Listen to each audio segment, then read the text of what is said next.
Welcome back to Living Local. It may be hard to imagine for many, but being attacked by a stranger happens every day. These attacks occur without warning and when you least expect it. And our older population can be even more vulnerable. Learning self-defense can help individuals prepare for unexpected situations while increasing mental and physical health. Joining me in studio, we have Abby Roodhouse. She's the program coordinator with Black Hawk College, and we have Detective John Johnson with the East Moline Police Department. Hello. Thank you guys so much for being here. You're welcome. Thanks for having us. So first of all, let's start with you, Abby. So Black Hawk College offers so many classes. Why did you guys decide on hosting a self-defense class?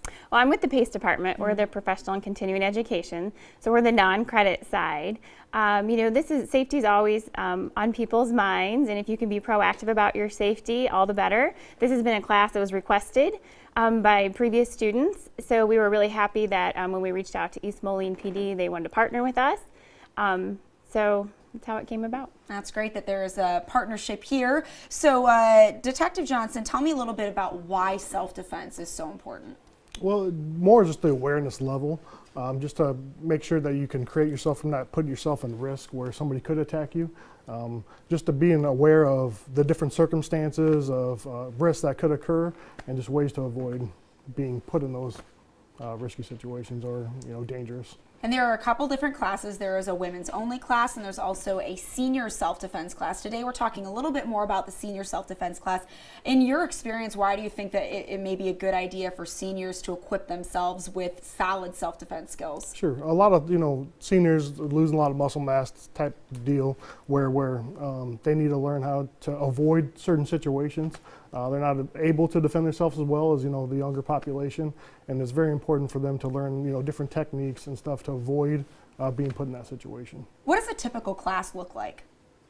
For us, I mean, this is the first one we've done with the Black Hawk College, so this is kind of a new experience for us as far as what we do. But generally, we start off with just, like I said, how to avoid certain situations, and then we'll go into a hands-on type deal after the PowerPoint presentation. I was doing a little reading on self-defense, and so much of it is what you said is awareness. So how can people be just more observant and aware of their surroundings? Because we just get into our routines, we go, we unlock our car, we do the same thing every day. So how can we just be more vigilant? Well, that's exactly right. I mean, a lot of people do become complacent with what they do every day, just kind of go into auto mode where they just don't really pay attention to what's going around. And that goes for everyday life. I mean, just certain stuff like even right now where there's ice on the ground, you got to be aware of, where you're stepping.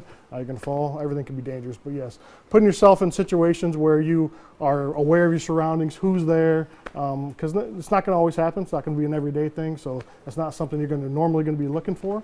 So just making sure you know who's around you and what's going on from there.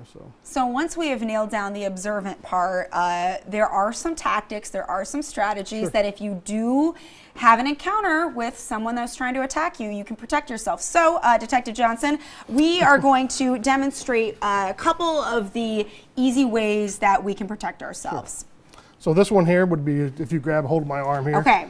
Just so if somebody comes up and grab it, there's a couple different parts of your hand here. The fingers is the strongest part. So where you have here, it's harder to break your grip where your fingers are and easier to break the grip where the thumb is. So you got the 1 versus 4. So and this is what basically we're taught in our self-defense here for it is you want to rotate your hand in the direction of the thumb. Okay. So that way it's hard to hold there. So it really is. If I go here, it's a lot easier for you to hold on to my hand because you got the 4 fingers That's here right. and it's a lot better grip here. So I mean, I know once somebody grabs, it's not what you're going to be originally thinking of, but if you can always remember 1 versus 4 is the easiest way to break grips.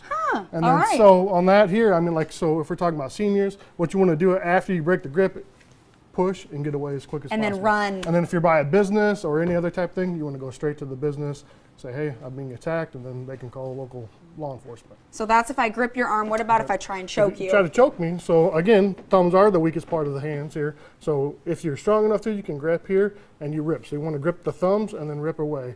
If they got a real strong grip, you can always strike into the vulnerable areas, which is the throat, eyes, or groin area, and that can allow them to release their grip, and you can again get away and go from there. Okay, perfect. Well, thank you so much, Detective Johnson. And we were told that there was the ladies' class was all filled up, but you've actually opened up a few more spots with that. Yes. So how can people get registered for the women's only class? I think the easiest way, since it's coming up so quick, is to call the PACE department at 796-8223, and you can just register over the phone. You can also go to our website, register online, or go in person to the Outreach Center in East Moline. And is this the same type of steps for a senior getting involved too? Yes, they can just give us a call, register online, or come in to the Outreach Center. All right. Well, Abby and Detective Johnson, thank you guys so much for being here. We appreciate it. Thank Thanks you for having us. All right. Blackhawk offers many other classes and events, and for more information, you can go to its website at bhc.edu. We'll also have these details posted on ourquadcities.com. More Living Local is on after this.